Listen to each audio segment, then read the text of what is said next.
Bueno, buenas noches. Gracias por venir. Vamos a presentar este trabajo, que es un trabajo hecho por bastante gente, como se ve en la tapa, ¿verdad?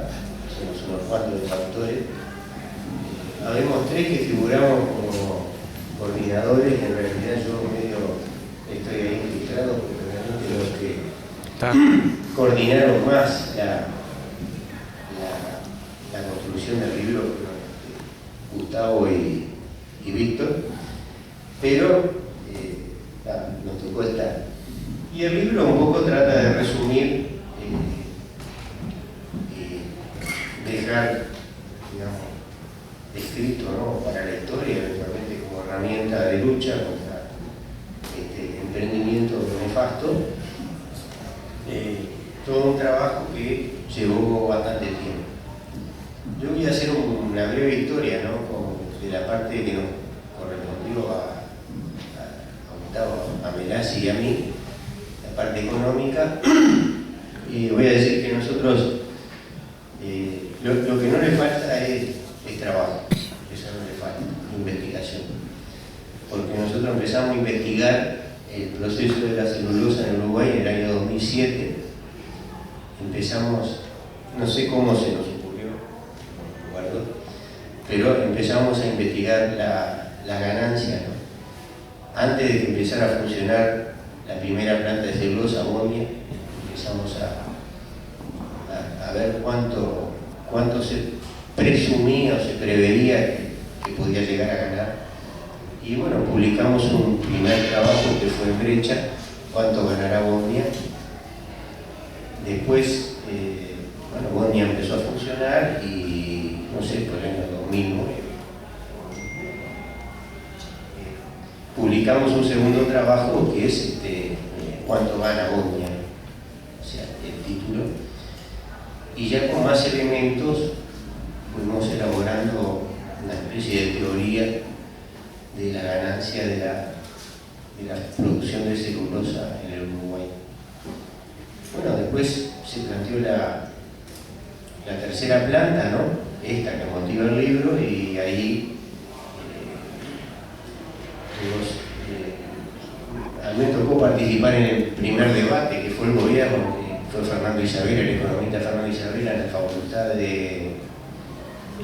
fue en la Facultad de Ciencias Sociales, pero todavía no se conocía el contrato, no era público el contrato, entonces se habló más bien de todo el tema de la forestación, se discutió más sobre el tema de la forestación. Cuando apareció el contrato, a mí, cuando empecé a leerlo, prácticamente no lo podía creer, el nivel de entreguismo, ¿verdad?, que había en ese documento, ¿verdad? Era absolutamente increíble. Uno lo iba leyendo e iba descubriendo cosas y más cosas y más cosas. Y ahí empezamos a hacer los primeros números, ¿no?, lo que implicaba el contrato eléctrico, la obligación de comprar una energía que nosotros sabíamos que el país no iba a necesitar por bastante tiempo. Y bueno, las inversiones que hacía el país. Empezamos creyendo en el gobierno que, por ejemplo, el ferrocarril costaba 800 millones de dólares. Después, tiempo después, descubrimos, cuando se abre la licitación, con todo el aspecto fraudulenta que termina con la adjudicación de la obra del ferrocarril por participación público-privada, descubrimos que el ferrocarril no cuesta a nosotros, a los ciudadanos de este país, al Estado de este país, nos cuesta 2.400 millones de dólares. Y bueno, fuimos descubriendo cosas y más cosas y más cosas. Y cada evaluación que decíamos nosotros que el país invertía, no sé, primero eran 2.000 millones, después 3.000 millones, y siempre nos quedábamos cortos. O sea, siempre con temor nosotros de no caer en exageración, ¿verdad? En decir cosas que no fueran ciertas, que no tuvieran una base documental, y siempre nos quedábamos cortos. Y yo comentaba ahora en la entrada, ¿no? Hace poco, por razones personales X, hace unos meses vengo estudiando la zona de San Ramón, la ciudad de San Ramón, y vengo a descubrir que la última PPP del periodo vial es el bypass de San Ramón. O sea, San Ramón está sobre la ruta 6, entonces van a hacer un bypass que va a cruzar el arroyo Vejigas, el río Santa Lucía, y va a volver a la ruta 6 sin pasar por San Ramón. Y yo no entendía, pero uno se para en San Ramón un día y pasan pocos vehículos, ¿verdad?, por hora, ¿no? ¿Para qué van a hacer un bypass acá? Y claro, después empezamos a ver, y claro, hay unas masas forestales enormes en la Valleja, en el departamento de La Valleja, lo de minas, eso, que para llegar a Pueblo Centenario, evidentemente viene muy bien que no pasen por la ciudad de San Ramón, en la ruta 12, o sea que seguimos descubriendo. Y bueno, yo qué sé, el libro creo que es un buen documento que vale la pena leerlo para quien esté interesada, y yo no voy a decir más nada. Creo que es mucho más interesante lo que tienen que decir los otros integrantes de la mesa.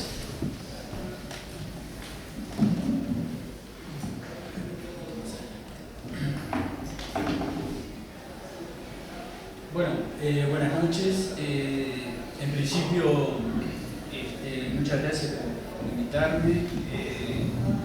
No sé si se escucha bien. Muchas gracias por invitarme, y primero que nada, bueno, felicitarlo por el emprendimiento, por este libro, que seguramente por lo que uno ha podido ver, lo que uno ha podido ver de una mirada rápida y de seguir el trabajo de ellos en la prensa. Cada uno de ellos tuvo exposiciones en varios momentos sobre cuestiones parciales que después recoge el trabajo. La verdad que es un trabajo muy interesante de síntesis. Ya no digo una síntesis intelectual, una síntesis militante. Claramente hay mucha investigación, y a veces hay hasta trabajo detectivesco, diría yo, por momentos, para desentrañar este paquete tan bien armado como oculto, que implicó el contrato, yo le digo ROW UPM, los compañeros le dicen Uruguay UPM, y que a los ojos del ciudadano común estas cosas no tan fáciles de desentrañar. Los compañeros, bueno, se pusieron a investigar, se pusieron a buscar trabajos, se pusieron a armar el rompecabezas de un montón de información que podía aparecer parcial, o de información que sencillamente se negaba y no aparecía. De ahí entonces el trabajo cobra especial relevancia. Es una síntesis muy interesante. Me imagino que este es el primer paso.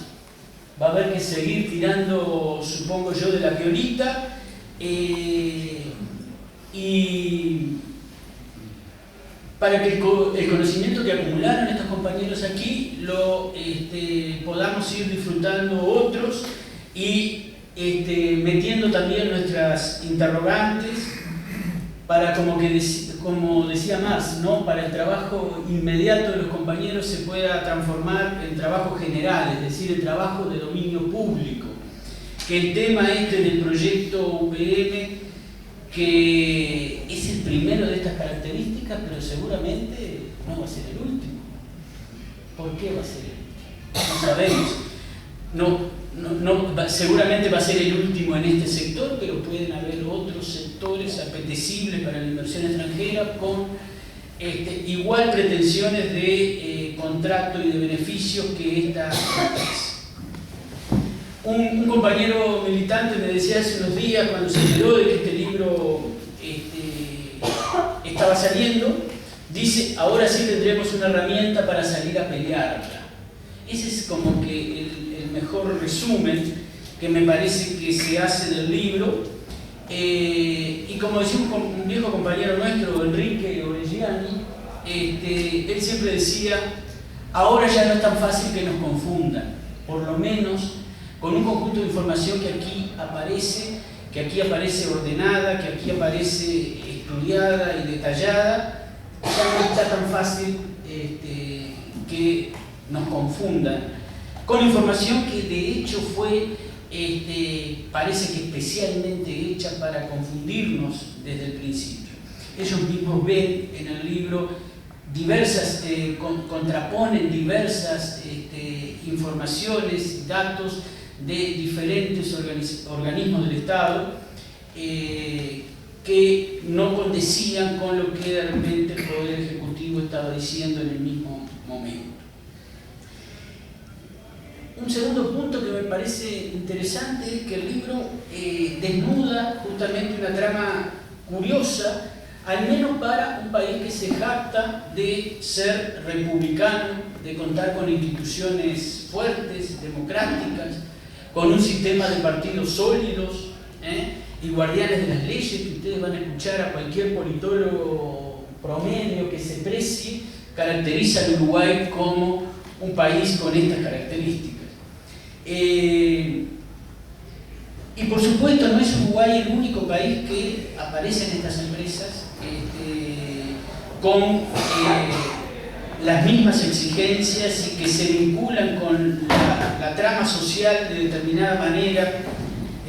Hace un tiempo veíamos el caso, algún caso de alguna empresa productora exportadora de oro en el estado de Guerrero, en México, y es impresionante el vínculo que tienen estas grandes empresas, obviamente, incluso en el caso de México, con los grupos armados, con los grupos de narcotraficantes e incluso vinculado a desapariciones de personas, ¿verdad?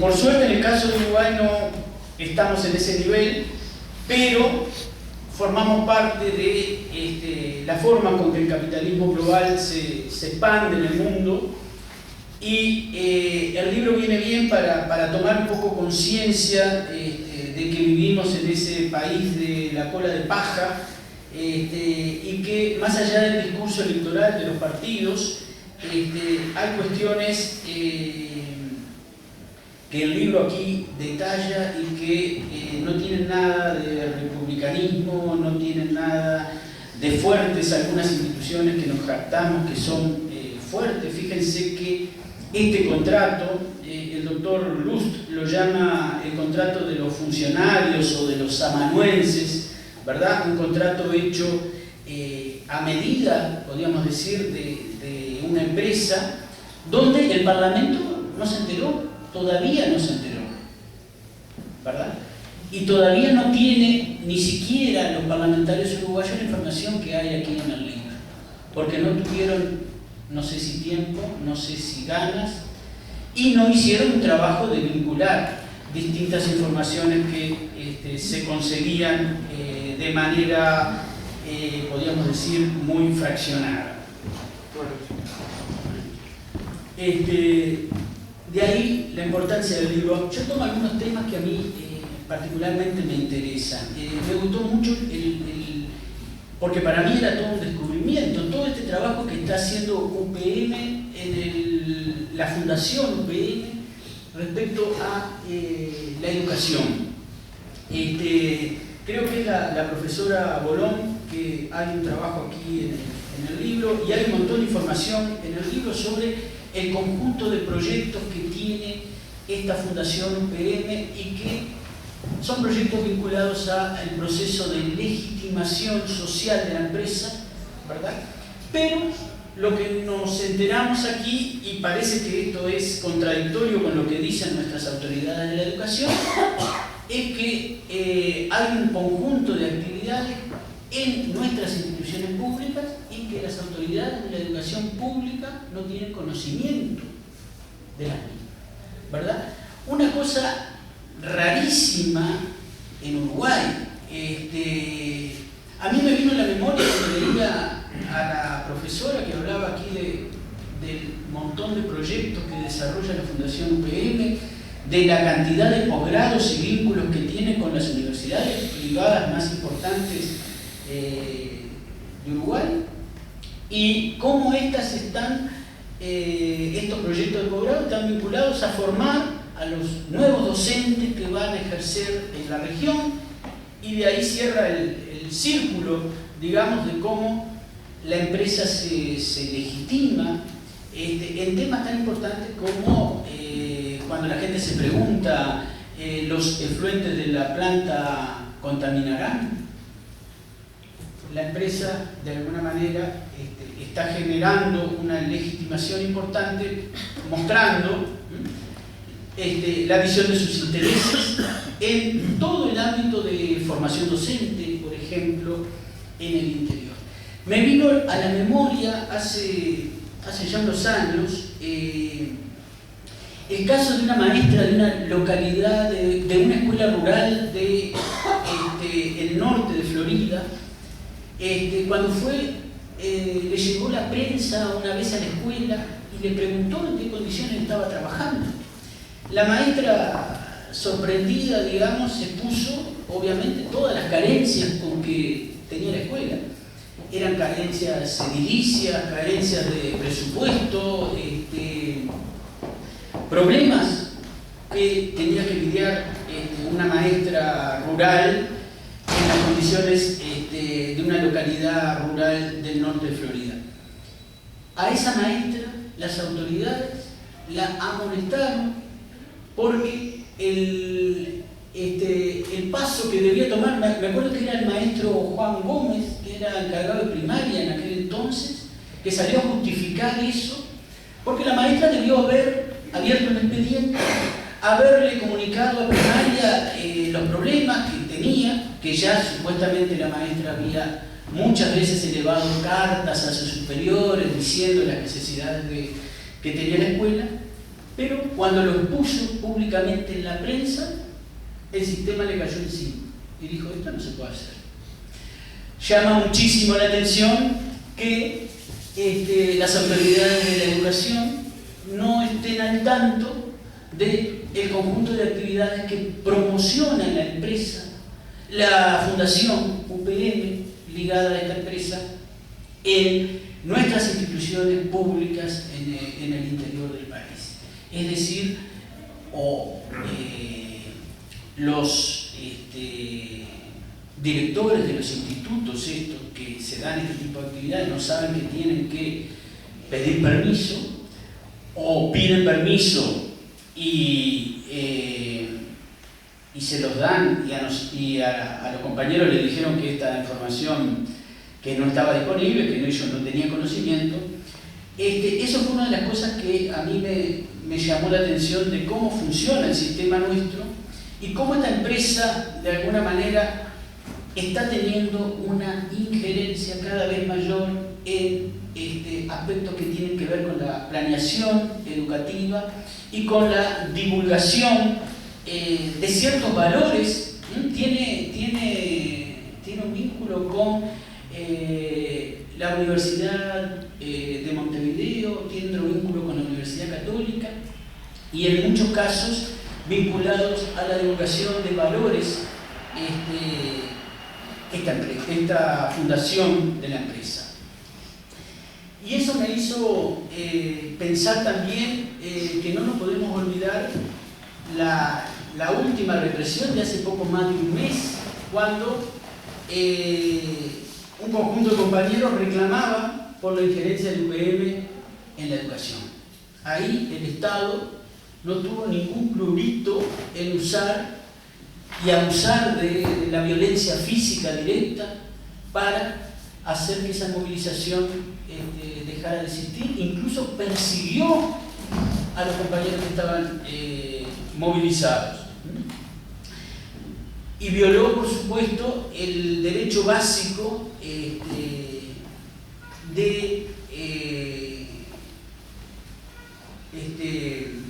el derecho a la manifestación, ¿verdad? Que está garantizado por dos resoluciones de Naciones Unidas, una la 1935 y otra la 2210, que es sobre la promoción y protección de los derechos humanos en el contexto de manifestaciones pacíficas.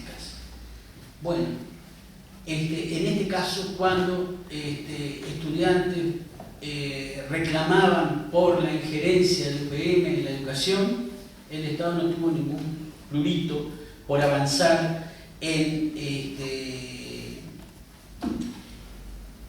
reprimir esa manifestación.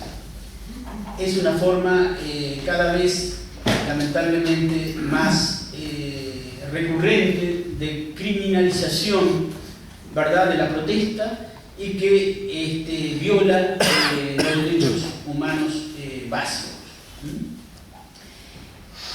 Ahora bien, los compañeros se centraron también, y otra de las cosas que es interesante es ver cómo esta UPM-2 es la primera de las plantas aquí que aparece más claramente la subordinación de los intereses nacionales a las necesidades empresariales.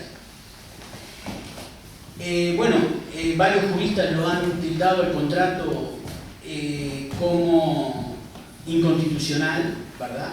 En principio por que aparecía el Estado únicamente obligándose con un montón de aspectos respecto a la planta, a la inversión inicial, a la infraestructura, al acceso al puerto de Montevideo, a la compra de energía que tenía que realizar a la planta, y era una especie de subsidio encubierto, un conjunto de renuncias impositivas, ¿verdad?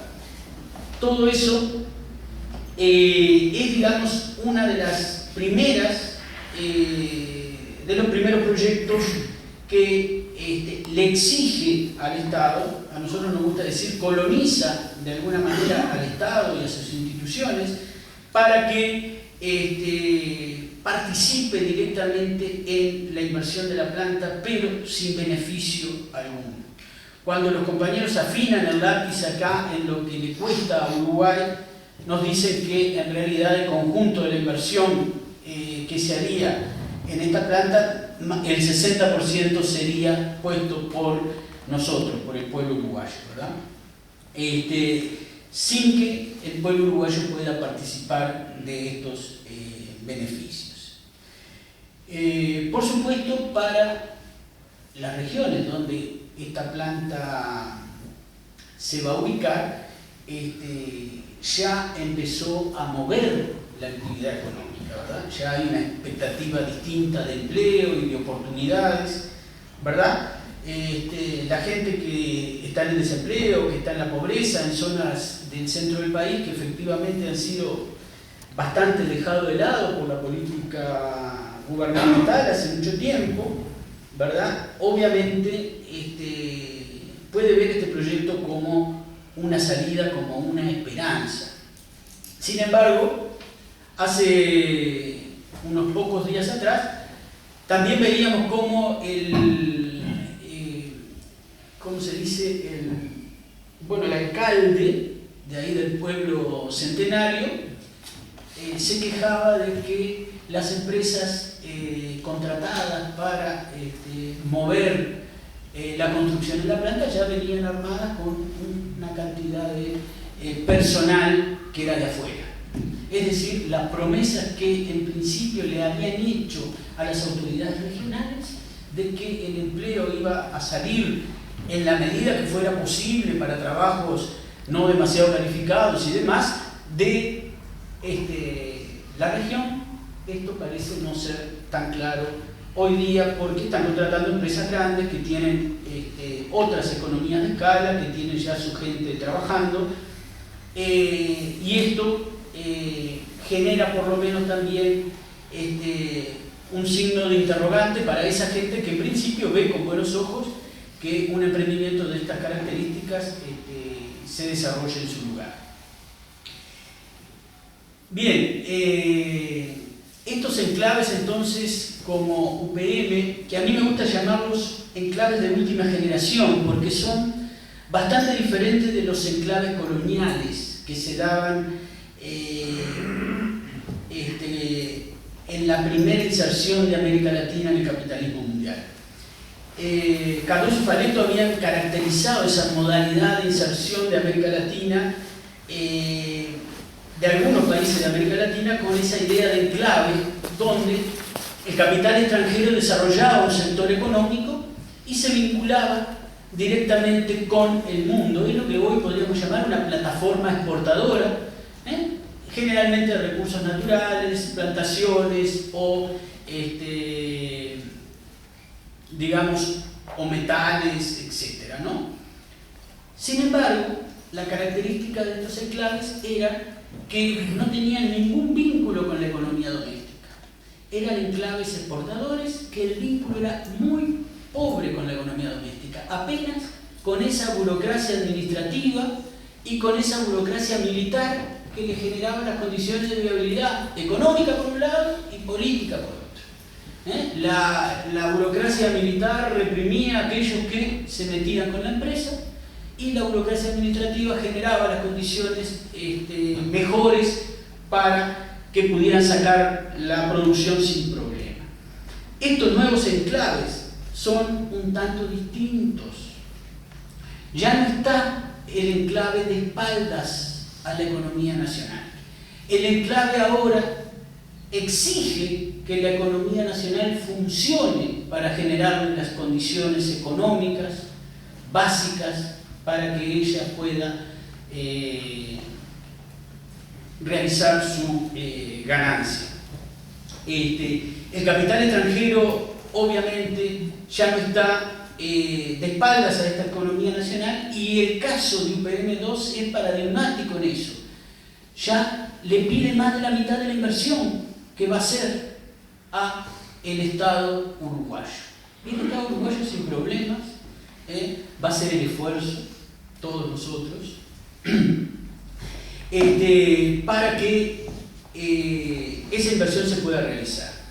Y eso implica colonizar, implica articular y manejar las instituciones del Estado de manera que funcionen a favor de las necesidades de la empresa.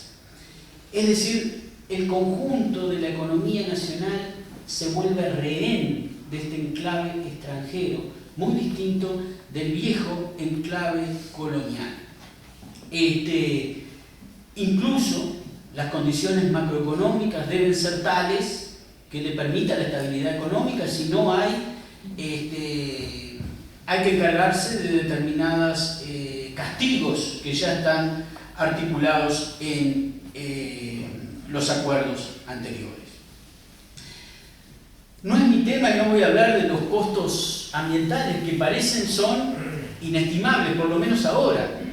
Las instituciones encargadas, con una mirada rápida, parece que no están del todo equipadas para medirlo, enfrentarlo y preparar posibles planes de contingencia ante problemas ambientales más duros. Aquí aparecen en el libro algunos de estos temas, la gran preocupación que creo que aparece en el ambiente y no está, por lo menos para mí que no soy especialista en esto, del todo resuelta, es cómo se van a licuar los efluentes estos, por lo menos en aquellas épocas del año donde las lluvias sean no muy generosas, donde haya sequías, y el Estado uruguayo tiene que comprometerse de alguna manera a aumentar el caudal del río para paliar un poco la situación de contaminación dado los efluentes de la planta. Este tema es por demás interesante. Lo que le llama la atención a uno que no es especialista en esto, en principio fue el famoso decreto Mordaza, que reglamentaba la ley de recursos hidrobiológicos y ecosistemas, que esta ley, digamos,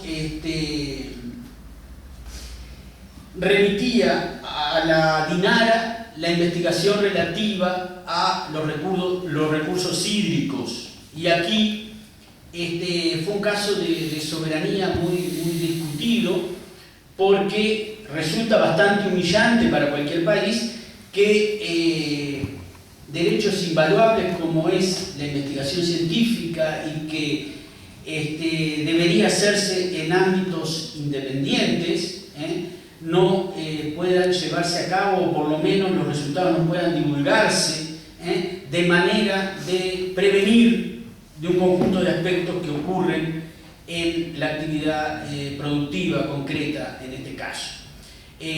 Da la impresión de que se actuó con muchísima premura en el caso de, y eso sale claramente del libro, que muestra y expone algunas contradicciones entre los organismos encargados de evaluar la cuestión ambiental y los mismos voceros del gobierno, los plazos cortísimos con que se dio la vista buena para determinados controles que se hicieron. Eso por lo menos llama la atención y nos tiene que poner a pensar a todos, y creo que en esto Uruguay está avanzando en tomar cierta conciencia al respecto, y es muy posible que en los próximos años veamos una movilización más fortalecida en esto. Yo creo que el libro para eso es un instrumento importantísimo. Entonces la soberanía es otro de los grandes temas que aparecen, cruzan el libro. Ya no se cede la soberanía a una pequeña porción del territorio, ya no solo la soberanía se cede a esa plataforma exportadora, sino la soberanía se cede en aspectos claves de la economía, de la política, de la misma institucionalidad democrática del Estado. Hay decisiones empresariales globales entonces que ahora ponen de rehén, yo diría, al planeta y a todas las formas de vida conocidas. Y bueno, en este caso particularmente nos toca a nosotros aquí en Uruguay. Para finalizar, regreso al principio. El libro entonces es una herramienta, podrá perfeccionarse, claro, cuando comience a divulgarse masivamente, cuando los militantes y los ciudadanos de a pie se lo apropien. Y les recuerdo el artículo 28 de la Declaración Universal de Derechos de los Pueblos, firmada en Argel en el año 76, que sostiene: todo pueblo cuyos derechos fundamentales sean gravemente ignorados tiene el derecho de hacerlos valer, especialmente por la lucha política o sindical, e incluso, como última instancia, por el recurso de la fuerza. Muchas gracias. Enhorabuena por el tiempo.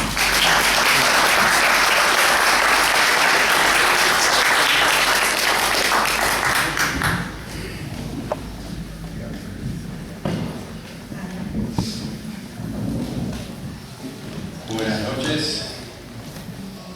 Mi nombre es Jorge Martínez, soy perteneciente al Sindicato de la Unión Ferroviaria. Saludamos la instancia y agradecemos la invitación. No hemos participado en todas las invitaciones que hemos tenido en cuanto a UPM, que han habido varias, principalmente porque algunas parten de la base de estar en contra de la empresa, que nosotros en realidad estamos en contra de muchas formas y de cómo se ha hecho y de lo que se ha hecho con lo que nos toca a nosotros, el ferrocarril, que pertenece a todos los uruguayos, pero puntualmente en contra de la empresa no estamos ni a favor ni en contra. Entonces, en algunas invitaciones que hemos tenido que han sido puntualmente para eso, no hemos participado porque creemos que no tenía sentido.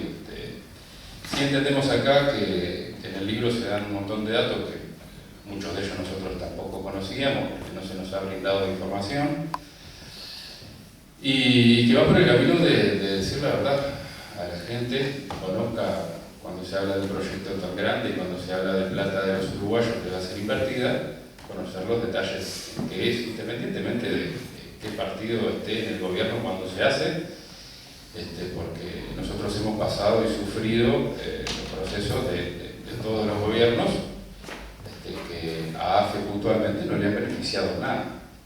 Es más, UPM fue lo que probablemente sea lo que termine con AFE. Ahora voy a explicar un poquito por qué lo vemos de esa manera.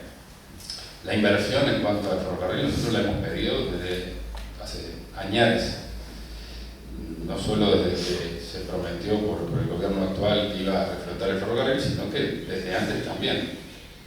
Y no llegó nunca hubo plata para el ferrocarril. Sabemos que obviamente son costos elevados, el hacer una vía, quizá el número no lo tengo acá, pero con una ruta anden ahí, pero lo que tiene mayor durabilidad.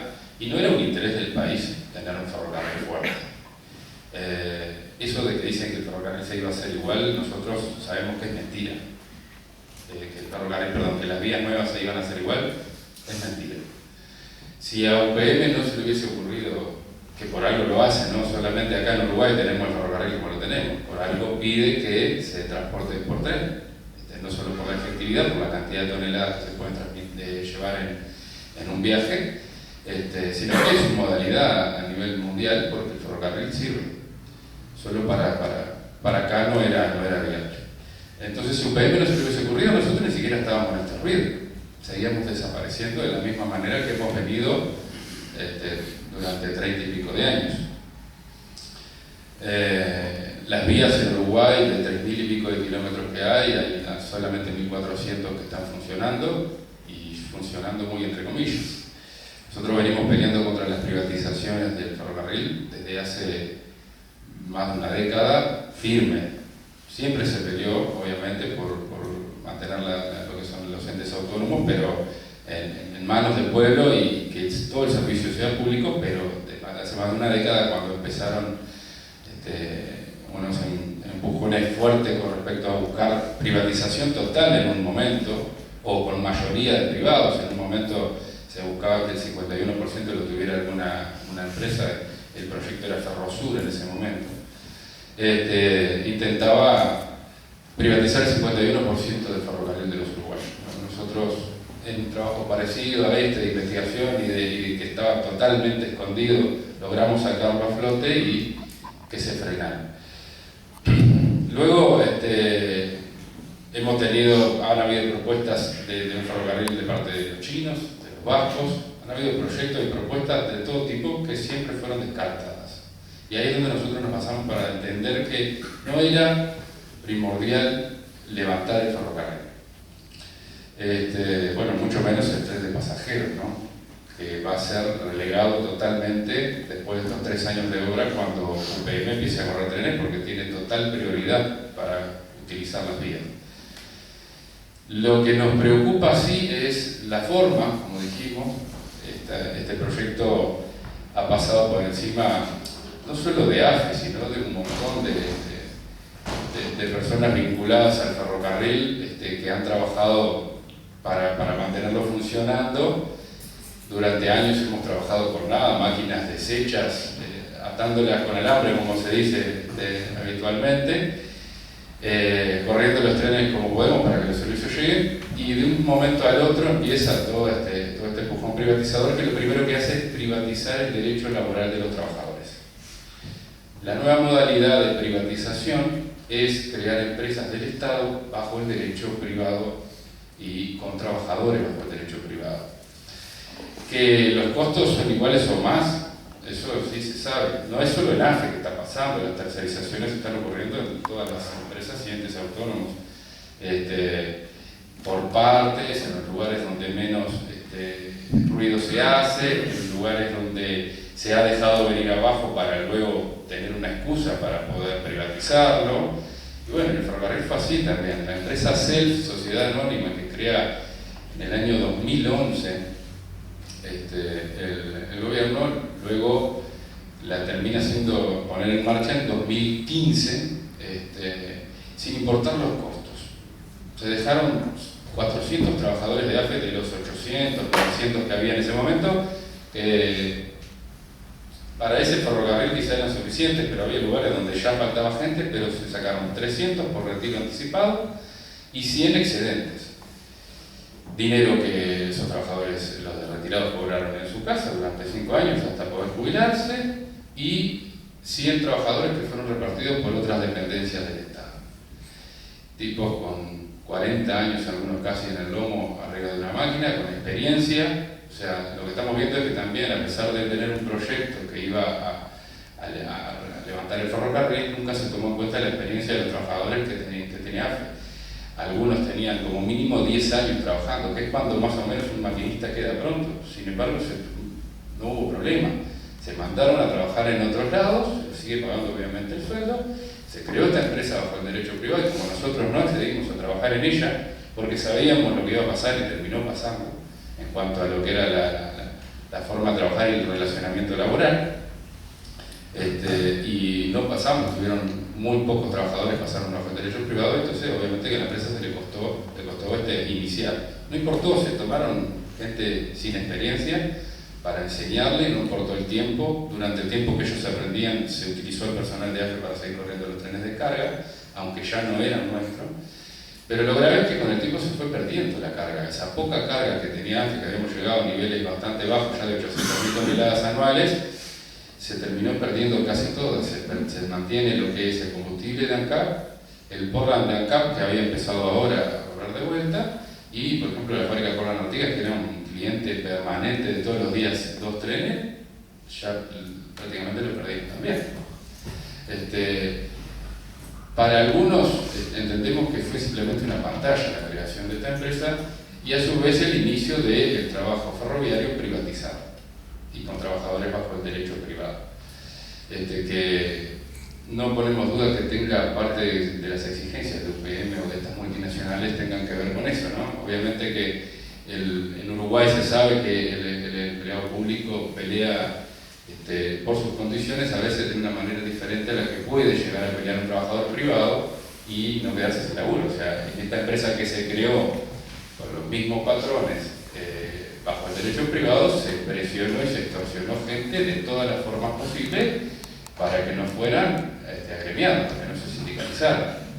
Entonces, cuando se habla de buena negociación colectiva, de ley de negociación colectiva y todo, nosotros somos uno de los ejemplos que podemos decir que no es tan así. El proyecto UPM tenía que seguir adelante independientemente de lo que costara y de lo que pasara con los trabajadores, los cuales en estos 3 años la mayoría van a quedar en su casa, no cobrando menos obviamente de lo que cobraban, pero en su casa algunos, y después que termine esto no se sabe qué va a pasar, porque hay 500 trabajadores en AFE hoy, de los cuales 300 tienen causal jubilatorio en estos 3 años. Por lo tanto, si estaba trabajando a base de horas extras, porque no se quiere tomar personal, otra pelea que tenemos hace años para que no desaparezca, porque ustedes recuerdan lo que fue todo el lío de Pluna y todo lo que se habló de la desaparición de Pluna y todo lo que implicó. AFE pasó por el costado. ¿Y por qué? Porque para la idea de la gente, el ferrocarril se va para arriba. Yo ya estoy acostumbrándome a que me encuentro con ustedes y me dicen, ahora ustedes van para arriba, AFE se va para arriba. No, AFE desaparece. AFE como empresa del Estado lo que va a hacer, como ente autónomo, perdón, va a ser solamente cobrar el canon, baratísimo, y dar la soberanía de un pedazo de vía importantísimo, porque el principal ramal hoy en día quizá de que te quedaría funcionando es la línea Rivera, y en 200 y pico de kilómetros, no son pocos. O sea, pierde prácticamente eso a cambio de un canon que va a cobrar y por el cual va a tener uso solamente exclusivo la empresa UPM. Yendo un poquito a algunos datos que tiraba el libro, lo que ustedes hablan del uso de vía, lo que se llama la AUV, autorización de uso de vía. Recién hace 2 años más o menos que empezaron con este proyecto o sea, que se concretó, mejor dicho, la compra de un sistema de uso de vía satelital, cuando en otros países ya existía hace siglos, ¿no? Recién estábamos acá se habló muchas veces de hacerlo, nunca se hizo. Iba a ser algo básico, que iba a costar 2,5 millones supuestamente de dólares. Nosotros los números que tenemos exceden lo que dice el libro, quizá ha sido porque se ha ido incrementando debido a que la empresa brasilera vendió un enlatado, como se dice normalmente, en lo que tiene que ver con software y temas informáticos, que si vos querés prestaciones te cobran más, y si vos querés meterle mano a eso que compraste te vale más. Entonces arrancamos con 2,5 millones y terminamos como en 5. Lo peor de todo es ¿para qué? Porque si son 5 millones de dólares que harían muchísimas cosas pero fueran bien gastados, bárbaro, pero estuvieron durante estos 2 años más o menos las computadoras que se compraron, que valen miles de dólares, metidos en máquinas que se le cae el agua arriba, que llueven y que le cae arriba una gotera permanente para algo que ni siquiera todavía sabemos si se va a usar. Por lo menos encima con UPM, que es para lo que vendría bárbaro, no se va a poder usar porque UPM quiere otro sistema de autorización de uso de vía. Lo que permite el uso de vía es dar vía libre entre tramos, por ejemplo, Montevideo, Abayubá, Las Piedras, Progreso, lo que te permite transitar arriba, no es como la ruta que tenés ida y vuelta, en este caso la vía doble va a haber en algunas partes, pero si tenés una vía sola tiene que tener un tren, o va para allá o viene. Eso es lo que permite el uso, la autorización del uso de vía, que ahora sería satelital, que el día le hacemos de estación a estación y se da un papel con el permiso.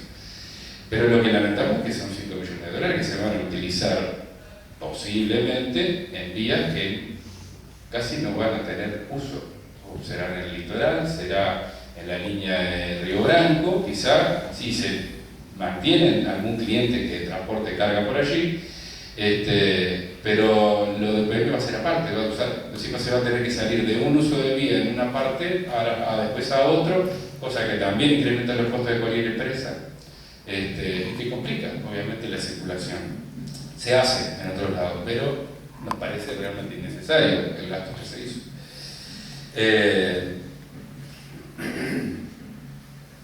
Bueno, como les dije, los gastos en personal han sido despedidos sin importar que la negociación ha sido muy difícil porque a lo que se tiende es a desaparecer no solo al gremio, sino que al personal de AFE puntualmente. Y lo que venimos reclamando que ni siquiera era tanta plata como se va a gastar acá, la venimos reclamando hace años, se podía haber empezado un proyecto de arreglar las vías con personal, con toda la experiencia de acá de AFE. Entendemos que las PPP, si bien estamos en contra, hay casos en los que tenés que crear cosas que en Uruguay no existen, y que hay empresas de otros lados que te tienen que ayudar porque no, sería una inversión quizá muchísimo mayor. Pero también entendemos que a pesar de poder realizarlo con una empresa de afuera, se podría capacitar al personal de acá y dejar un personal uruguayo en ese mantenimiento de la vía, no como el que va a hacer esta empresa durante años cobrando platales, y desaparecer la mano de obra ferroviaria en Uruguay, porque en realidad es lo que se está haciendo. Se toma gente de hacer un trabajo de construcción, porque lo toman como obreros de la construcción durante un tiempo, después se termina y no queda la experiencia que tenían algunos compañeros que se dejaron, como reitero, con 35 años de experiencia para la casa, porque UPM había que llevarlo adelante y la privatización en general del ferrocarril se tenía que llevar adelante.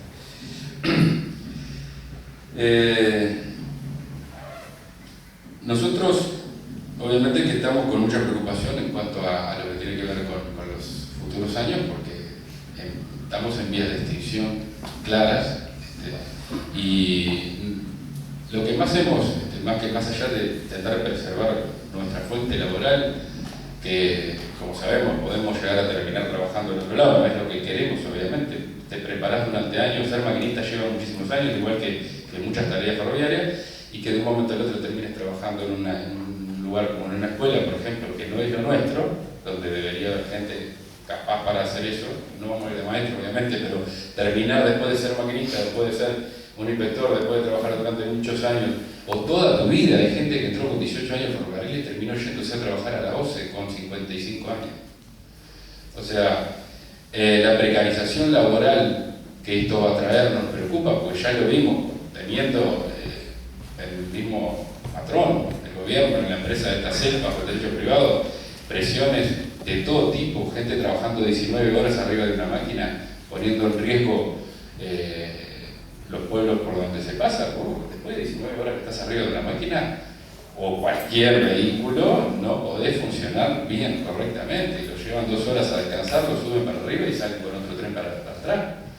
Entonces, eso es a lo que apuntan con desaparecer AFE. Nosotros tenemos obviamente un reglamento de trabajo, trabajamos 8 horas, precisamos relevo, porque no estamos llevando un carrito. O llevamos gente, o llevamos un tren de 1.200 toneladas, que esto se supone que van a ser hasta más grandes.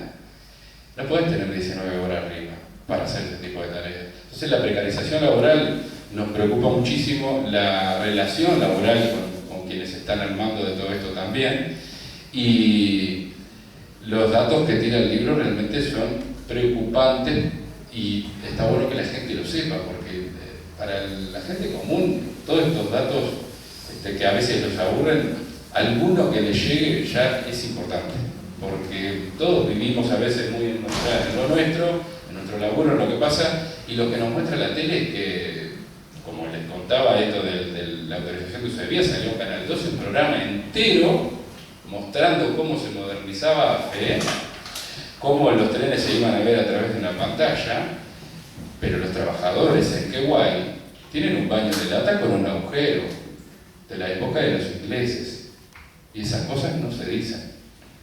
Y les puedo mostrar ejemplos de precarización laboral que no son de este siglo, pero en la tele sale que iba a haber un sistema computarizado para ver dónde andaban los trenes, que encima era mentira porque no funciona. Entonces está bueno, sí, que obviamente que desde el lugar que nos toca a cada uno, independientemente de la politiquería, independientemente de nuestra opinión sobre la empresa, porque nosotros como trabajadores se intenta muchas veces, para quienes están a favor y en contra, polarizar y ponernos a nosotros como que nosotros vamos a estar en contra de los trabajadores que van a tener laburo por esto, porque a nosotros no nos toca. Es la primera cuenta, la más fácil, y en realidad no es así. Nosotros saludamos que haya puestos de trabajo, no solo para los que van a estar en la obra, sino en todos los alrededores, pero creemos que las cosas se deberían haber hecho y se podrían haber hecho de otra manera. Como dije, hubieron ofertas de los vascos y de los chinos. Se podría haber creado ya empresas de fábricas que creen en durmientes de hormigón. Tenemos todo, en Uruguay tenemos todo para tenerlo, no lo tenemos de hace años porque no queremos.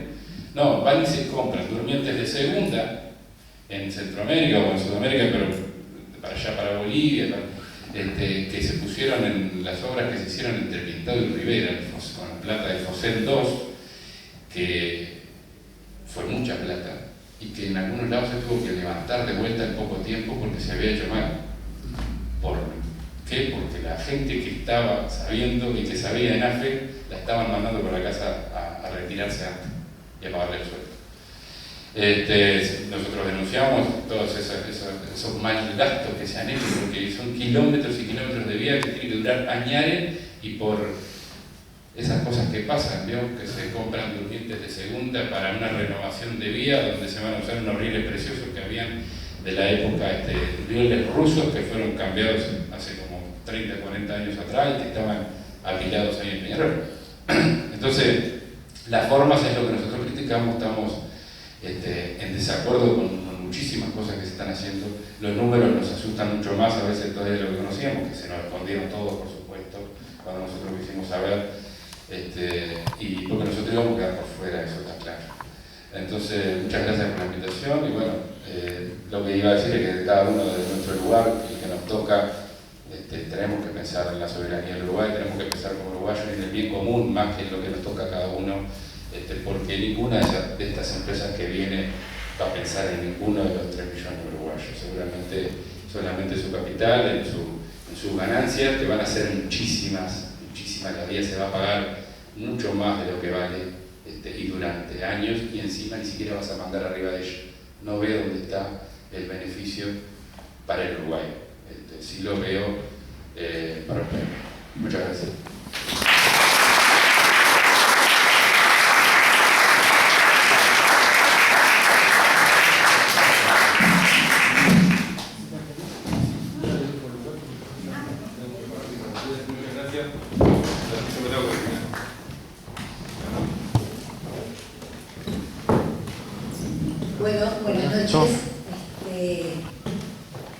muchas gracias por la invitación.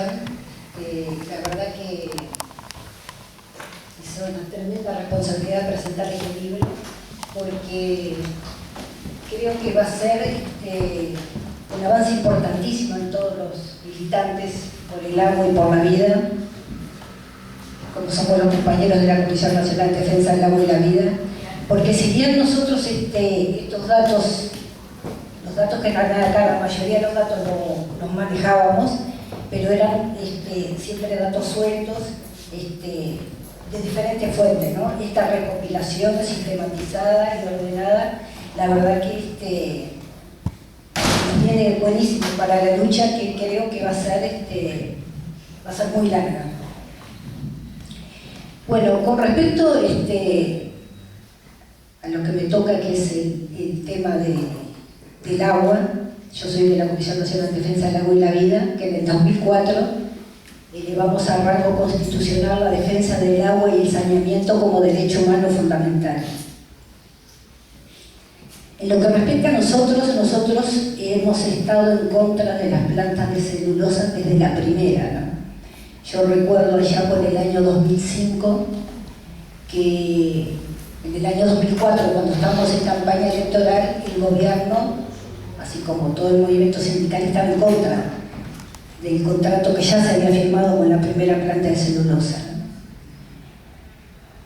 Y por supuesto nosotros estábamos en contra porque considerábamos que era violatorio de lo que se había votado en la Constitución, por varias razones, pero sobre todo porque iba a contaminar el agua como lo está haciendo, ¿no? Como está haciendo la planta de celulosa que ya tenemos. Y recuerdo que por el año 2005 fuimos a una marcha que ya para esa época ya el gobierno había admitido que, bueno, que las plantas de celulosa no eran tan malas, parecía que no eran tan malas, que se iba a continuar por ese camino. Y fuimos a una marcha a Fray Bentos y me acuerdo que nos tiraron tomates, ¿no? Pero no lo digo de forma figurada, lo digo de forma literal, nos tiraron tomates. Porque, digamos, ya hubo una construcción del discurso de que eso era una fuente de trabajo que iba a traer progreso para el país, etcétera, etcétera, etcétera, todo lo que ya sabemos que se dice con esta planta de celulosa. Y bueno, de ahí en más, en la Comisión Nacional seguimos peleando contra lo que fue Bodnia en ese momento, informándonos, sacando documentación, pero un poco en solitario, ¿no? Realmente fue en solitario. Montes del Plata pasó, se instaló sin pena ni gloria, es decir, no hubo absolutamente ningún movimiento con Montes del Plata, lamentablemente. Y ahora con esta tercera planta de celulosa lo que vemos que es bastante diferente a las otras, ¿no? Digo, porque en las otras plantas no había inversión del gobierno, sí había prejuicios para la ciudadanía, para los trabajadores, para el agua, para el medio ambiente, pero no había inversión no tuvimos que poner dinero, ¿no? Sí se están llevando nuestro dinero, pero por lo menos no tuvimos que poner dinero. Esta, además de ser mucho más nociva en cuanto a lo que va a afectar el medio ambiente, además estamos poniendo dinero. Todos los uruguayos, parece hasta extraño hasta decirlo, los uruguayos estamos poniendo dinero para que nos roben nuestros bienes naturales, ¿no? Para que no nos dejen nada a cambio.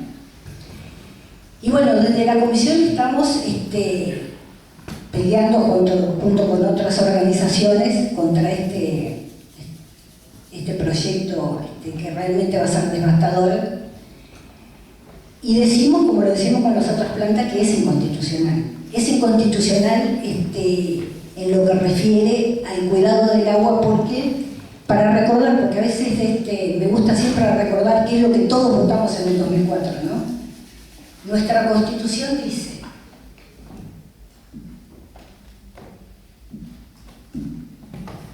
parte de la reforma, ¿no? De lo que fue la reforma. La política nacional de aguas y saneamiento estará basada en el ordenamiento del territorio, conservación y protección del medio ambiente y la restauración de la naturaleza. La gestión sustentable, solidaria con las generaciones futuras de los recursos hídricos y la preservación del ciclo hidrológico constituyen asuntos de interés general. Los usuarios y la sociedad civil participarán en todas las instancias de planificación, gestión y control de los recursos hídricos. estableciéndose las cuencas hidrográficas como unidades básicas. El principio por el cual la prestación del servicio de agua potable y saneamiento deberá hacerse anteponiéndose las razones de orden social a las de orden económico. Toda autorización, concesión o permiso que de cualquier manera vulnere estos principios deberá ser dejada sin efecto. Entonces, cuando vemos los informes, aún con el reconocimiento del Ministerio de Medio Ambiente y en algunos casos del Ministerio de Ganadería, de lo que va a hacer esta planta en el agua, en nuestros cursos de agua, decimos que es inconstitucional. La Constitución es muy clara. Acá UPM tiene prioridad sobre todo. Es decir, UPM va a continuar contaminando el agua, va a aumentar el fósforo. No quiero extenderme en ese tema porque acá hay compañeros que saben mucho de eso y seguramente lo van a explicar. Pero va a aumentar el fósforo en el agua sobre un río Negro que ya está ampliamente contaminado, ¿no? Que las autoridades reconocen que está contaminado. O sea que los episodios de cianobacteria que tuvimos este año es de prever que van a continuar y se van a agravar. Entonces, la pregunta es, que no aparece en ningún lado del contrato, ¿qué va a pasar con el agua potable? Porque del río Negro o se toma agua para potabilizar, ¿no? Para varias localidades. ¿Qué va a pasar cuando UPM requiera el caudal que requiere para poder diluir los efluentes que está pidiendo en una situación de sequía, por ejemplo, ¿no?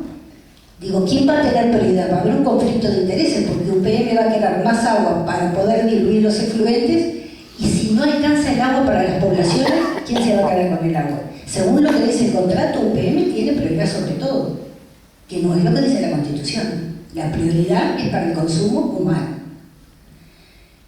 Entonces, es alarmante la impunidad que vemos que hubo en esta, como dice el libro, en la entrega, ¿no? Realmente fue una entrega de nuestra soberanía, de nuestros bienes naturales y yo diría que hasta peligrando la vida de todos, ¿no? Porque no sé cómo se va a dirimir ese conflicto si es que OCE no tiene agua para potabilizar, por ejemplo, ¿no?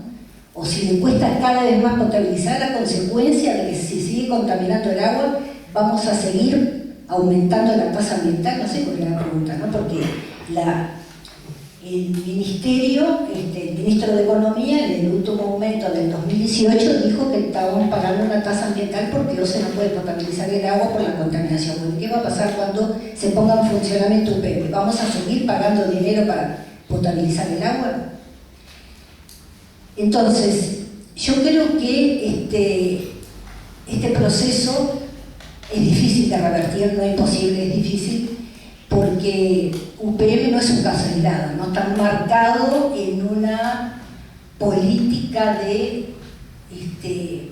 extractivismo, una política que apuesta a estos grandes emprendimientos que lo único que hacen es aumentar el PBI para que nos puedan venir más préstamos, ¿no? Porque esa es en definitiva, ¿no? Porque uno se pregunta, ¿por qué vamos a poner dinero en algo que no nos va a dejar dinero, ¿no? Parece hasta ridículo decir que, bueno, que este proyecto que vamos a pagar tantos millones de dólares en realidad no va a pagar agua, no paga impuestos, no paga nada. Bueno, entonces, ¿cuál es la ganancia? Bueno, sí, seguramente va a aumentar el Producto Bruto Interno. Y eso va a traer que nos sigamos endeudando y, bueno, es como seguir tirando la pelota para adelante. Yo acabo de venir de un encuentro sobre agua y saneamiento que hubo en Chile, un encuentro mundial de organizaciones había 18 países presentes, ¿no? Y entonces siempre me pasa que cuando voy a algún evento así en el exterior es muy difícil, sobre todo si es acá en Latinoamérica, ¿no? Yo estaba en Chile y había compañeros de toda Latinoamérica, ¿no? Es muy difícil explicar que estas cosas están pasando en Uruguay porque la imagen que tienen afuera del Uruguay es como es un país modelo, ¿no? Bueno, como lo fue Chile, ¿no? Chile hasta hace unos meses era el país modelo. Bueno, nosotros somos un país modelo. Lamentablemente para el resto de los latinoamericanos, y ya no digo gente que está afuera del tema, ¿no? Sino militantes, ¿no? Entonces, cuando yo voy a hacer una exposición y presenté, por supuesto, el caso UPM,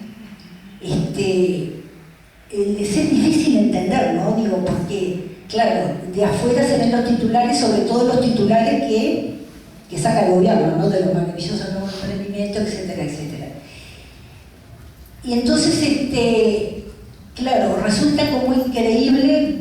Lástima que cuando viajé ahora no tuve este libro, ¿no? Digo, porque uno dando datos sueltos es más fácil a veces decir, bueno, lean este libro que acaban de tener todos los datos recopilados, ordenados, que es lo que dice ese contrato, ¿no? Entonces, le decía, yo creo que esto va a ser difícil de revertir, no imposible, porque están marcados en este modelo extractivista y un modelo que todavía tiene buena prensa,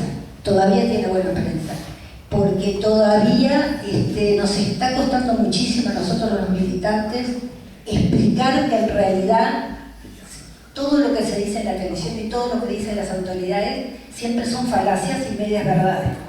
Porque en realidad lo que dicen nunca se muestran los datos y nunca se muestra qué consecuencia va a tener sobre eso, ¿no? Y yo, solo para terminar, quería, que fue un dato que realmente me sorprendió mucho porque hasta ahora no lo había leído.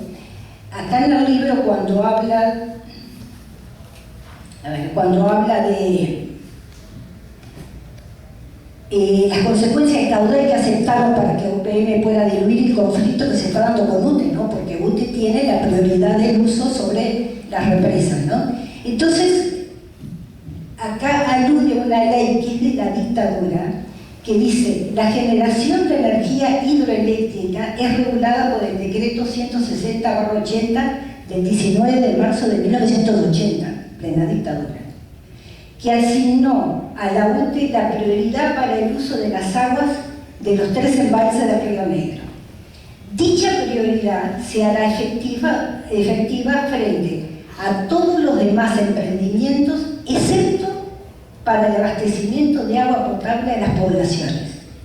Es un decreto de la dictadura, y en un decreto de la dictadura dice que UTE tiene prioridad, excepto cuando se hable del agua potable para las poblaciones, ¿no? Es increíble, pero esto en el contrato de UPM no aparece.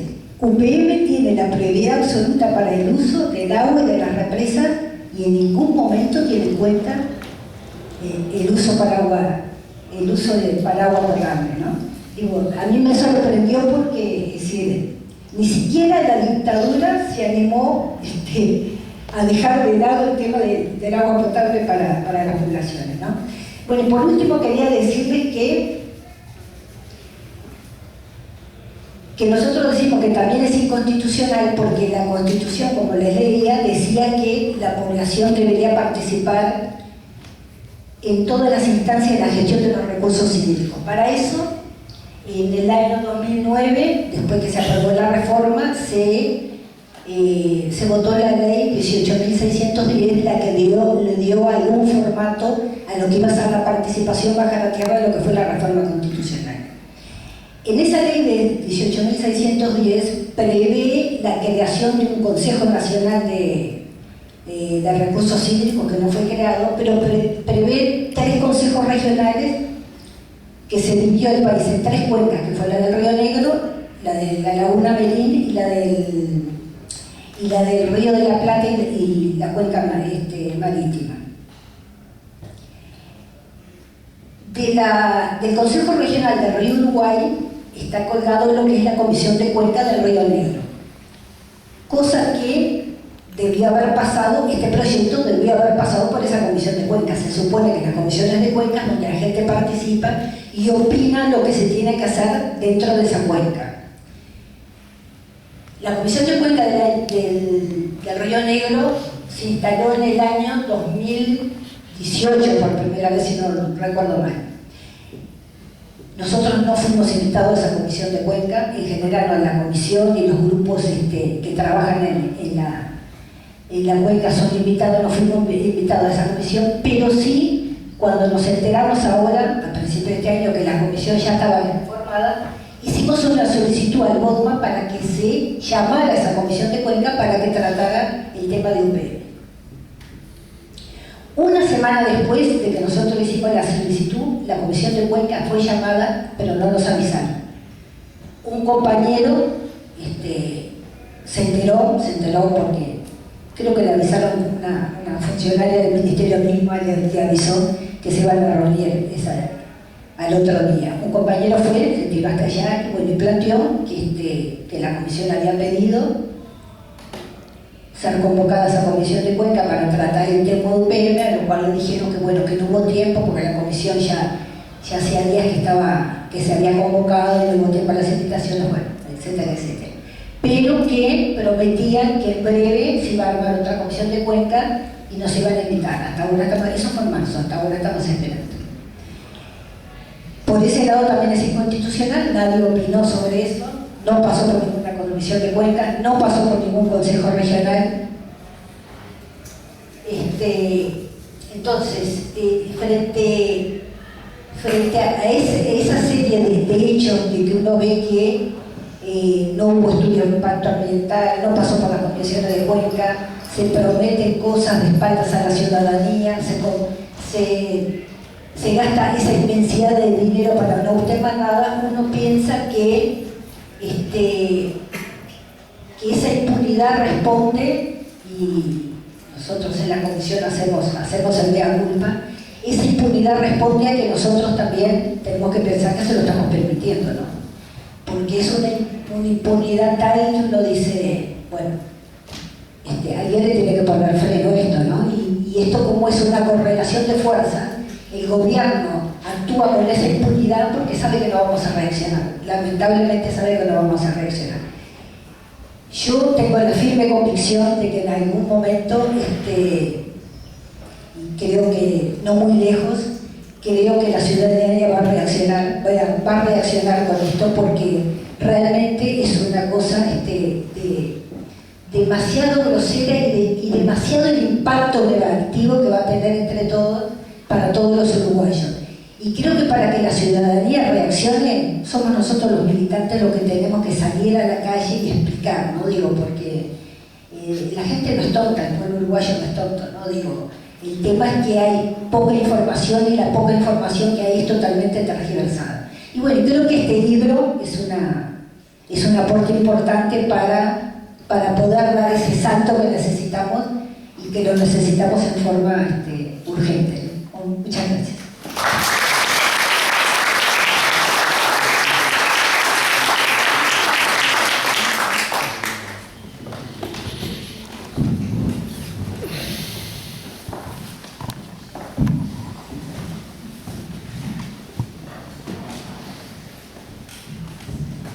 Bueno, buenas noches. Quiero decir unas palabras, un poco reflexionando sobre lo que los compañeros y compañeras han dicho, y para expresar un poco la preocupación que de mi parte existe con respecto a este proyecto y bueno, que tratamos de transmitir o de expresar con este trabajo de información y de análisis. Creo que a mí lo que me chocó más en el momento que leí por primera vez el contrato fue no el aspecto ambiental, en donde generalmente me he ocupado de transmitir o de difundir esos aspectos, sino todo el aspecto de orden institucional que está implicado en ese acuerdo. Pero además que esto no empieza, digamos, yo creo que este proyecto, este acuerdo es la frutilla de la torta de un proyecto de país que se ha instaurado en los últimos años en nuestro país y que para sacárnoslo de encima todavía va a ser necesario mucha más información, mucha más conciencia y mucha más movilización de nuestro pueblo. Es decir, aquí, incluso en los primeros comentarios de Oscar Mañán, él hablaba todavía del peso y cómo hasta los cientistas políticos nuestros hablan del valor republicano de este país, la credibilidad, la confiabilidad del sistema democrático.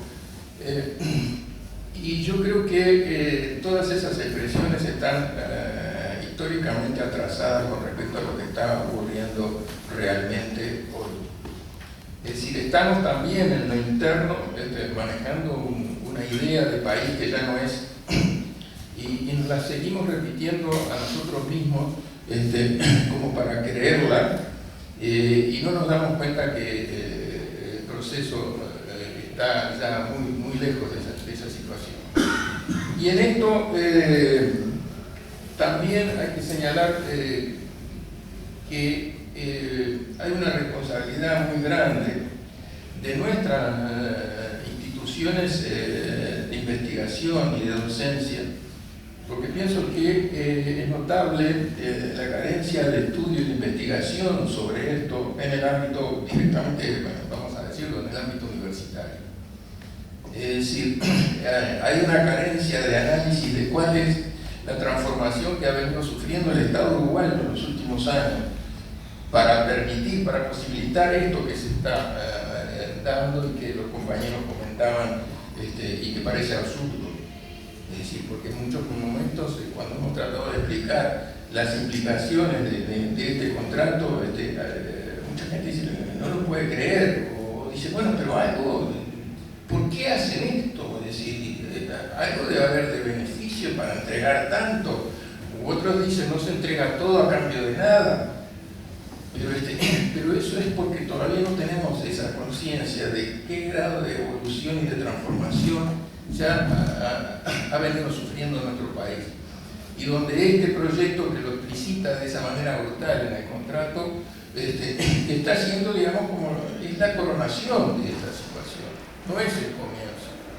Y entonces, por eso, además, nos va a costar muchísimo sacarnos esto de encima, porque además lo vemos en otra cosa que para muchos todavía no se sorprenden o no se explican, que es ese consenso del sistema político uruguayo con esto. El consenso que se ve en la actual campaña electoral, donde el tema de UPM y todas estas implicaciones que nosotros estamos hablando no se tratan, no se discuten. Los partidos mayoritarios representados en el Parlamento y en las instituciones de gobierno de este país tienen una política de Estado como partidos con respecto a este proyecto y a este modelo de desarrollo. Yo, digamos, en este nivel de análisis, puedo decir que, o sea, hay un trabajo de Ofelia Gutiérrez y Daniel Panari,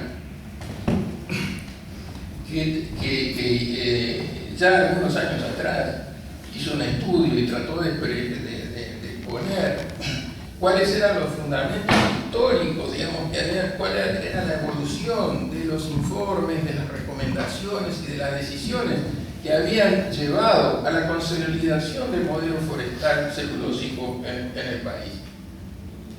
Pero, sinceramente, fuera de ese trabajo, yo no he visto otros trabajos de otras instancias de investigación académica en ciencias sociales que estudien y analicen cuál ha sido la evolución del Estado uruguayo en este contexto. Y sorprendentemente, en una visita a Finlandia, donde buscamos expresar esta situación que sentimos y que estamos viviendo en el Uruguay, encontramos que en la academia finlandesa hay trabajos sobre esto que yo me animo a decir mucho más avanzados y profundos y serios de lo que tenemos en nuestra academia sobre lo que está pasando en el Uruguay. Y les voy a dar algunos pincelazos. Es decir, ellos conciben, y acá lo mencionaba Carmen, extractivismo. El extractivismo es un modelo que va transformando el Estado y esa república democrática tradicional de la Suiza de América en otra cosa completamente distinta, que es lo que estamos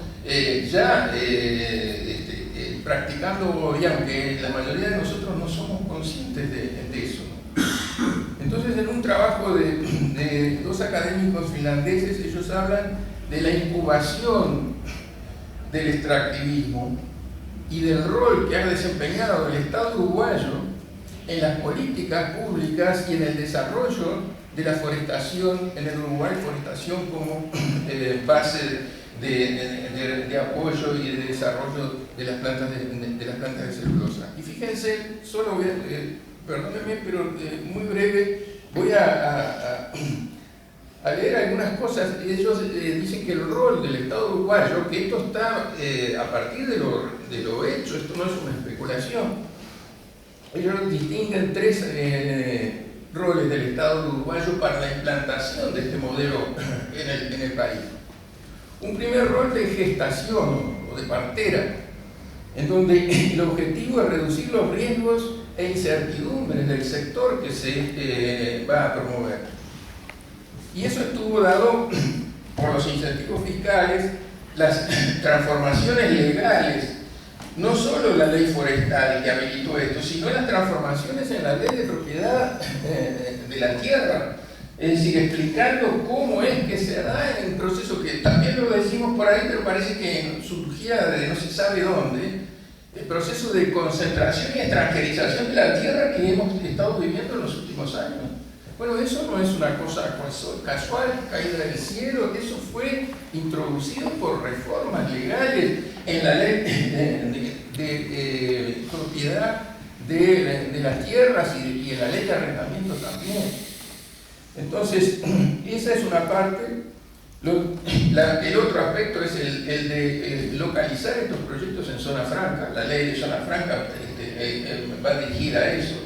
También otro absurdo, como muchas veces nosotros lo hemos dicho, es decir, que nosotros le demos zonas francas para procesar lo que son nuestros recursos naturales es un absurdo. Es decir, que hay una zona franca para, no sé, procesar un producto químico que tanto se podría producir acá en el Uruguay como en Australia puede ser útil, pero procesar en una zona franca nuestros recursos naturales es un absurdo. Es como decir, bueno, ¿y por qué los frigoríficos no están también en zona franca? Pero eso fue hecho y brindado para la implantación de este modelo. Y ya de una manera muy fuerte con este último proyecto, las inversiones en infraestructura que hace y se compromete el Estado uruguayo para facilitar la instalación de esta industria. Ese es el primer rol. El segundo rol que se menciona es el de apadrinamiento. Y esto tiene, yo creo que lo vivimos todos, el asunto es, digamos, hasta qué punto somos conscientes, ¿no? Es decir, hay un discurso, el Estado adopta un discurso de promoción de este modelo, y lo repite constantemente, es decir, el Estado es el que está impulsando la implantación.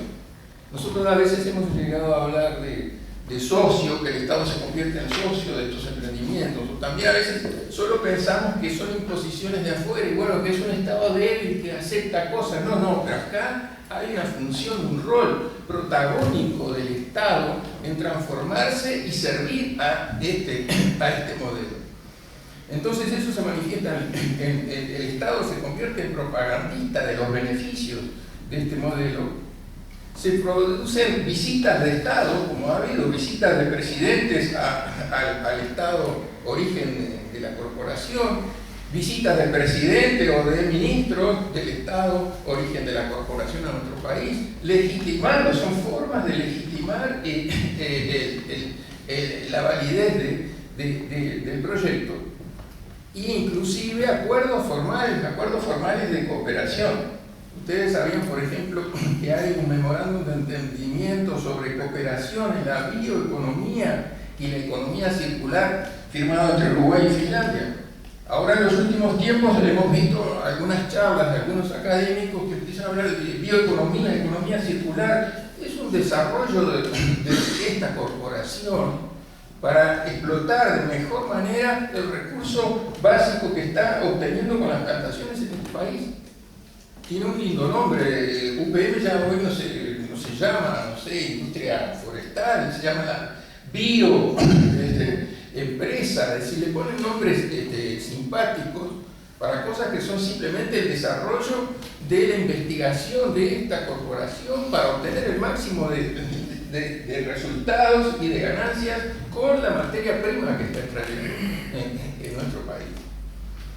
Y el tercer rol es el de custodia o el de protección, en donde acá entran básicamente los tratados de promoción y protección de inversiones y los contratos de inversión. O sea, esto es la salvaguarda para darle, digamos, la base de apoyo institucional y legal a estos proyectos. Y también esto, en este caso, el caso sobre todo del Tratado de Promoción y Protección de Inversiones, evidencia el respaldo del sistema político, porque estos tratados fueron aprobados en este Parlamento democrático y republicano por todos los partidos mayoritarios representados en este Parlamento. Entonces, cuando vemos el silencio de la oposición, no es porque es que hay un proyecto nuevo y es que ellos han venido acompañando con el sistema político la implantación de un modelo y de estas condiciones para hacer viable este tipo de proyectos y este modelo extractivo en el país. Bueno, voy a leerles por último una de las conclusiones a las que arribaban Gutiérrez y Panario hace 5 años. Decía así: una política que por haber permanecido constante podría calificarse como política de Estado, dado que fue impulsada por gobiernos de los 3 partidos políticos mayoritarios y continuada durante la dictadura cívico-militar. No es sino un reflejo de la voluntad de las agencias multilaterales y bilaterales de cooperación y crédito, que, como es sabido, responden mayoritariamente a las directivas de las casas matrices de las grandes multinacionales. Esto es muy importante tenerlo en cuenta. Pero, además, me parece que, y es lo que resalta este trabajo que yo trataba de describir, el rol protagónico del Estado en crear las condiciones para habilitar esto. Y la modificación de la institucionalidad y de la legalidad del país para convertirlo, como decía Oscar, esto no es un enclave ajeno a la economía, no, estamos convirtiendo al país en un enclave. Es decir, tal vez un proyecto de esto, yo lo he dicho otras veces, un proyecto de esto por las dimensiones en un país como Brasil o como Argentina sería un proyectito más. Pero en Uruguay el proyecto de estas dimensiones, con la magnitud que está teniendo, es el proyecto país. Y estamos convirtiendo al país en un enclave al servicio de una corporación extranjera. Y esto lo dicen estos académicos. Es decir, efectivamente hay una política de Estado. Hemos ilustrado, dice, como el Estado de un país pequeño, estable y democrático tiene un rol central para hacer posible el extractivismo. Mediante el apoyo, la promoción y la protección, el Estado crea los cimientos para el extractivismo, legitima la presencia de las corporaciones y protege sus intereses ahora y en el futuro.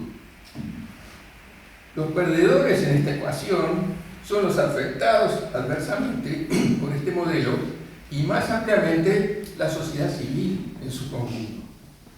Así, el rol activo del Estado restringe también las posibilidades de que la sociedad civil presione al gobierno para regular este tipo de operaciones de negocios y sus consecuencias políticas y de desarrollo.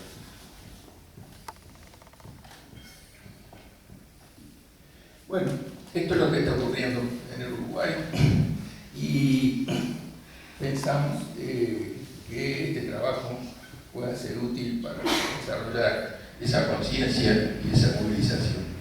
Muchas gracias.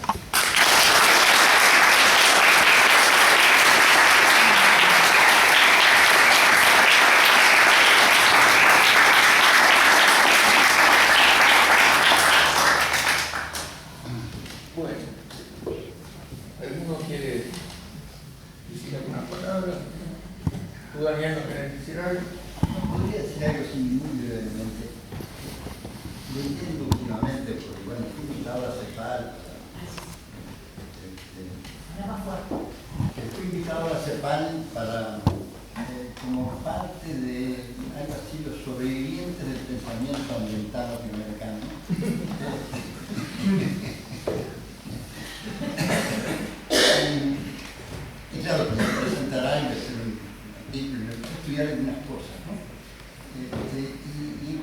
artículo de una chilena, por otra parte, que decía las empresas desde el año 40 trabajan en perspectiva, ¿no? Analizan los futuros posibles, dentro de ellos eligen un futuro deseable, ¿no? Y luego actúan para que ese futuro se cumpla, ¿no? Y apoyándose en quién, en el Banco Mundial, en el Banco Interamericano de Desarrollo, en fin, el Fondo Monetario tal vez, en fin. Y después se agregaba, bueno, dice, y cuando se arma un problema porque empieza a haber resistencia, entonces empieza a contar los pasos, ¿no? Primero tratan de invisibilizarlo, ¿no? Bueno, después, primero enfrentarlo, después si no da resultado eso, invisibilizarlo. Después si no da resultado eso y la movilización es más, bueno, ahí empieza la represión, ¿no? Y si la represión se hace para apoyar a una transnacional, ¿no? Es más violenta aún. Textual hecho, ¿no? Para Chile, ¿no? La evolución. Bueno, es el molde de lo que nos está pasando a nosotros, ¿no? Todavía no nos han dado bastante palo. Vamos a ver qué pasa mañana.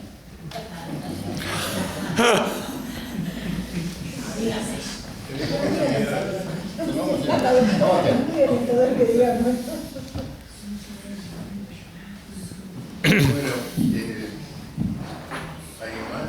Sí, yo. Julio. Algo que quiero hacer notar con respecto a esto, porque me toca la de la ley y hizo algo el compañero que habló, compañero trabajador, ¿no? de la Unión Ferroviaria, es la implicancia que tienen las organizaciones sociales sindicales en esto. Han invitado, ya no en esta planta, sino en las anteriores, en las recorridas, y al asegurarse de que no vayamos a hacer conflictos. Tanto Zunca como UNRWA son sindicatos importantes dentro del PIT-CNT y ofrecen resistencia y son convencedores, son transmisores dentro de las organizaciones sindicales de la palabra del gobierno. Uno de los candidatos nos dijo a nosotros en una organización, digo nosotros al sindicato donde yo pertenezco, AUTE, soy trabajador de la UTE, que mire si le vamos a dejar sin trabajo, ¿qué nos van a decir los negros? Refiriéndose a sus compañeros de trabajo, ¿no? Hoy candidato a senador de una de las fuerzas. No se moviliza por eso. Con la represión que hubieron a los jóvenes que estaban pintando dentro del PCNT, fue votado por absoluta mayoría de que no había que cuestionar al sindicato policial por hacer eso. El sindicato policial estaba adentro, que tiroteó a las personas que estaban pintando el film. No, fue por mayoría que no se aceptó el cuestionamiento al sindicato ese. O sea, hay un pie importante dentro de lo que son las organizaciones sociales de trabajadores que apoyan ese sistema. Pasó lo más cercano con tratar de oponernos a que nos pusieran represas en los ríos. O sea, la falta de apoyo activo de las organizaciones sindicales, yo puedo decir que las vi claramente, como activista sindical, social, o sea, retenía todo, era una cosa impresionante. Y esto es parte del apoyo, y a veces lo que comentaban acá, de que las personas dicen, ¿y qué pasa? Porque no está esa palabra más allá de las organizaciones políticas partidarias dentro de cada casa de trabajador o de los lugares comunes donde nos movemos. Eso quería decir. Solo una cosita que me faltó comentar, agregar a lo que dijo Carmen sobre la prioridad del uso del agua de las represas. Hay un decreto nuevito, el 26 de agosto de este año, que modificó la prioridad que Carmen leyó, dada por ese decreto en la época dictatorial. Hoy ya no es UTE el administrador de las aguas de las represas, ni tiene la prioridad de generación de energía eléctrica, excepto para el consumo humano. Eso ya es un decreto de este gobierno que lo modificó. Sí, una señora. Cuando yo escuché que de la inconstitucionalidad del contrato, lo dijiste tú, siempre me pregunto que a pesar de que sabemos de que en efecto puede ser que la Suprema Corte de Justicia decida que no es inconstitucional, me parece que tiene fuerza hacer un recurso, o sea, hacer un recurso ante la Corte o ante, no sé si se presenta en un juzgado, realmente no conozco los caminos, pero hacer un recurso contra el contrato por inconstitucional, a pesar de que podamos sospechar que la Corte va a resolver que no, que es constitucional. Pero políticamente, socialmente, sindicalmente, eso tendría fuerza y lograría lo que tú decís de movilizar, porque se dice que es inconstitucional, bueno, entonces reclamen, es inconstitucional. Perdón, así como está MOVUS, hay otros movimientos en contra de UPM. Tengo entendido que la agrupación en la cual se encuentra Sartú, hay un juicio o una propuesta de juicio por los futuros daños que va a ocasionar UPM con su implantación. ¿Eso de alguna manera está articulado entre todos los movimientos o son simplemente esfuerzos aislados, pero no hay una estructura que de alguna manera se apoye o se fomente o se correlacione? Que iniciativas de acción judicial contra la serie de ilegalidades e inconstitucionalidades se están haciendo. Yo creo que yo lo he dicho por ahí, que no, es sin precedentes el número de acciones en la justicia contra decisiones ilegales, desde las propias autorizaciones ambientales a otras que se han dado en este proceso y los recursos de inconstitucionalidad.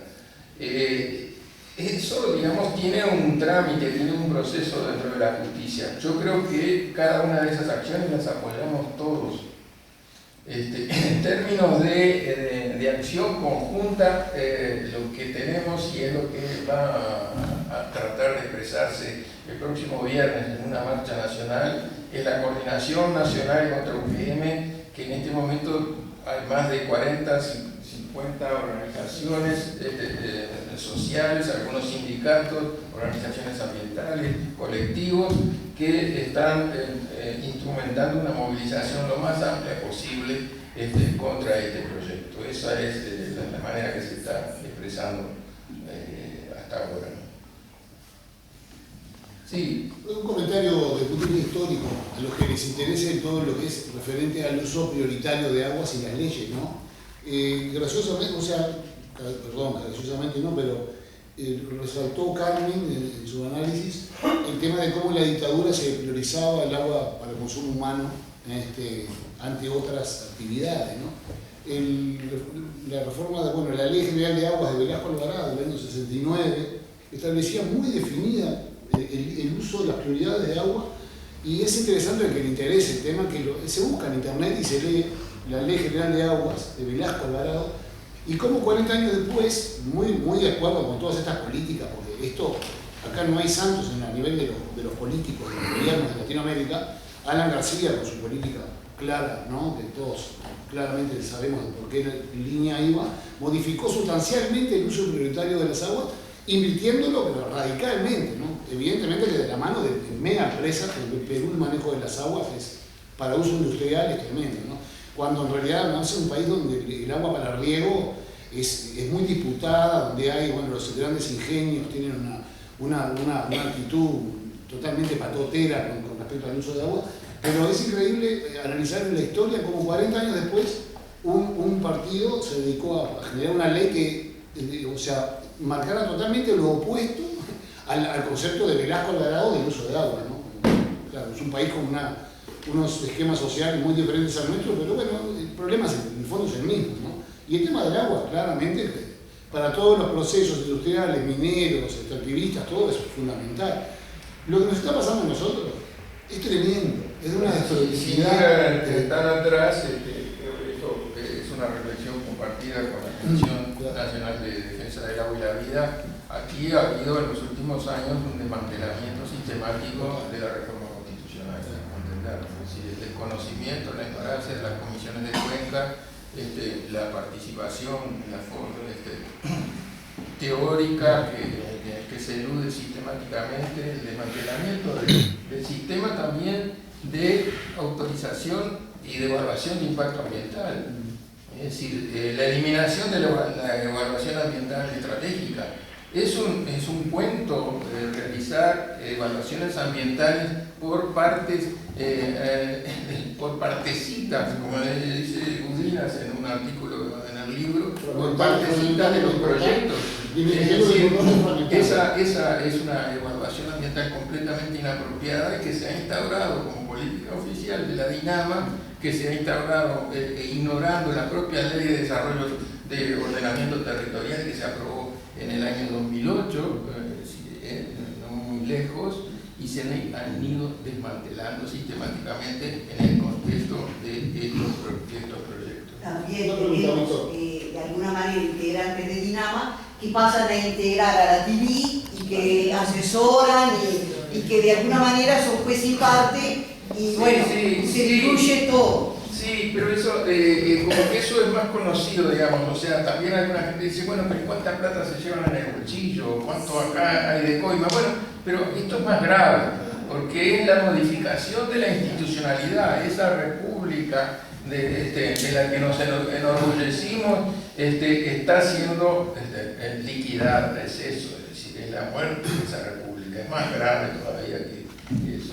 Víctor, una última puntualización. Con respecto al libro, que no lo he leído, lo voy a leer con mucho gusto, para hacerlo llegar a nivel de los estudiantes de la Facultad de Ciencias Sociales, digo, porque yo creo que los estudiantes de alguna manera hay que despertarles, porque, no sé, yo tengo hijos estudiantes, los veo tan ajenos a todo esto, a mis hijos me cuesta que lo entiendan, porque están bombardeados por un montón de cosas, no son de Ciencias Sociales, porque ahí sí les caería un poco más, pero digo, creo que es la facultad de alguna manera. Me imagino que ustedes tendrán algún tipo de estrategia ya pensada, si hay formato digital del libro o qué, para hacerlo como elemento como herramienta de estudio de ellos, para llegar más rápido a una conclusión, porque ellos capaz que están esperando, no sé, ¿cómo decirlo?, datos más pragmáticos de la realidad para poderla entender, ¿no? Los se dan cuenta que si en Finlandia están haciendo un trabajo académico con estas características, no es porque no haya información, pero lo que falta es, digamos, la curiosidad y el interés científico para estudiar lo que está pasando y divulgarlo. Lo que pasa es que justamente la presión del discurso oficial es tan fuerte, el discurso del Estado, que además lamentablemente en nuestra universidad de la República en particular ha penetrado profundamente, entonces hay que desmontar eso también. Bueno, Los promesas son varias. muchas gracias. Muchas gracias.